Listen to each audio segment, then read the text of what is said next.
na-aksidente yung sasakyan, o pinasalo mo na, umita ka, yung sumalo, na-aksidente yung sasakyan, total wreck.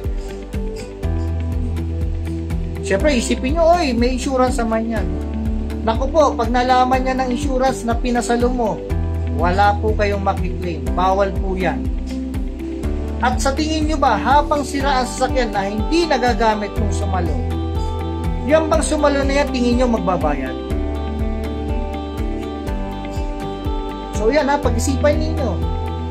Yan kasi ginagamit sa kalsada ang sasakyan. Hindi natin maiiwasan na baka mamaya ma-aksidente. Huwag naman sana, no?